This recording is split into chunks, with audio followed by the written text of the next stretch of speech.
আমি ডায়েটিশিয়ান রুততি কর্মকার, আর কোথা থেকে ভিডিওটা করছি একদম ঠিক আমার রাজারবাগ ক্লিনিক, যেটা সিটি সেন্টার 2 এর পাশে। আজকে কিন্তু তোমাদের সাথে আমার একটা মিষ্টি ছোট্ট বোনের রিভিউ নিয়ে চলে এলাম। আজকে দুজনে মিলে ও আজকে এসছে আমার কাছে সেকেন্ড কাউন্সিলিং করতে আফটার 1 মান্থ। তো আজকে তোমাদের সাথেও বলবে ওর 1 মান্থ ওর কতটা কি ওয়েট লস হয়েছে। সঞ্চারী বলে 1 মান্থ তুমি কোথায় থাকো? আমি থাকি হচ্ছে কাকুরগাছিতে। তো তুমি কোথা থেকে আমার রেফারেন্স পেয়েছো? ফেসবুকে সরাসরি গ্রুপ থেকে রেফারেন্স পেয়েছি। আর মানে 1 বছরের বেশি ওভারওয়েটের জন্য মানে অনেক চেষ্টা করেছি, জিম করেছি, হেঁটেছি, ডায়েট করেছি প্রচুর, কিন্তু একটু ওয়েট কমাতে পারিনি। তো তারপরে তোমার কন্ট্যাক্টে তোমার কাছে আসলাম। আমি ভাবতেও পারি না আমি 1 মাসের মধ্যে 4 কেজি ওজন কমিয়ে দেবো, মানে কমাতে পারবো। আর আগে তো তোমার কি তোমার কিরকম কাউন্সিলিং এ যখন ফার্স্ট দিন করেছিলে সেটা কিরকম সবাইকে বলো?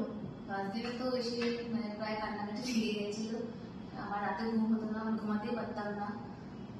প্রচন্ড নেগেটিভিটি ছিল, রেগে যেতাম খুব।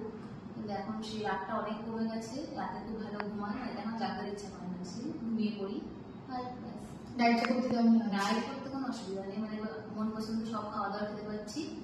আর কি বলবো, যেগুলো পছন্দ করি না দুধের জিনিস, সেগুলো একটাও দুধ দেয়নি। আমার খুব ভালো লেগেছে দুধের জিনিস দেয়নি খেতে, এমনি সব ঠিক আছে। তুমি সবাইকে কি সাজেশন দিতে চাও? সাজেশন থাকলে দুধের কাছে আসলে মানে নিজের সমস্ত সমস্যার সমাধান হবে, সমস্ত মেন্টালি ফিজিক্যালি সব সমস্যার সমাধান দিদি, ম্যাজিকের মতো দিদি শুধু। থ্যাংক ইউ তোমাকে, সবাই ভীষণ ভালো থেকো, সুস্থ থেকো।